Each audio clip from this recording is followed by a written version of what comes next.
আপনারা দেখছি অনেক গ্রুপে গ্রুপে বাইর হচ্ছেন, আসলে আপনাদের উদ্দেশ্য কি?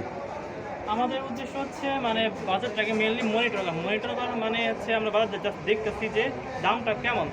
এখন তো আমাদের মানে সরকার কেবল গঠিত হলো, কিন্তু মাঝখানে আমাদের মানে তেমন কোনো আইন ছিল না। এখন এই সুযোগে কেউ বাজারের দাম বৃদ্ধি করছে কিনা বা কোনো সিন্ডিকেট তৈরি হয়েছে কিনা, এটা আমাদের জাস্ট চেক করা, এটা চেক করতেছি যে কেমন অবস্থা, বাজারের দর দাম কেমন, এটা আমাদের উদ্দেশ্য আজকে। জাস্ট অবজার্ভ করতে বাইরে অবজার্ভ করে আমাদের যে মানে প্রশাসনকে জানানো যে এটা অবস্থা আজকে এমন, এটা আমাদের আসলে জানানো আমাদের উদ্দেশ্য। আসলে বাজার মূল্যের দরটা তারা কতটুকু বৃদ্ধি এবং করবে, মানে আগে থেকে কতটুকু পরিবর্তন আছে এর মাঝে কোনো কালোবাজারি আছে কিনা জি সেটাই এইসব। সেটাই। আর আমাদের প্রধান সবাই তো আমাদের দেশটা একটা মানে মানে ম্যাক্সিমাম আমাদের দেশের মানুষ মানে মধ্যবিত্ত, যাতে সবাই মানে তাদের নিত্য পণ্যের প্রয়োজনীয় মূল্যে কিনতে পারে, কিনা সম্ভব। মানে একটা সাশ্রয়ী মূল্যে কিনতে পারে, সেটা নিশ্চিত করা।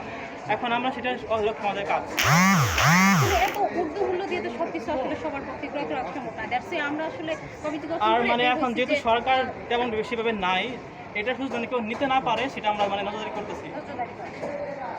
ঠিক আছে, এগিয়ে যান, আপনাদের পাশে আছি, আচ্ছা ঠিক আছে আপনারা ছিলাম, আছি, থাকবো। আপনারা পাশে না থাকলে আপনারা সবাই যদি যার থেকে অবস্থান থেকে যার অবস্থান থেকে জি, আমরা মানে আপনাদের মাঝে বলতে চাই যারা সাধারণ মানুষ, আপনারা আমাদের পাশে দাঁড়ান, কারণ আমরা একা মিলে কিন্তু কোনো কিছু পারি নাই, সবার একটা একতা নিয়ে আমাদের কাজ করতে হবে। তো ছাত্র জনতা মিলে যেভাবে যেটা বলতেছে দ্বিতীয়বার যে স্বাধীন হলো, জি জি জি সব ব্যাপারেই ছাত্র জনতা পাশে থেকে সব কিছু নিয়ন্ত্রণ আনার জন্য আপনাদের জোর দাবি, এই তো।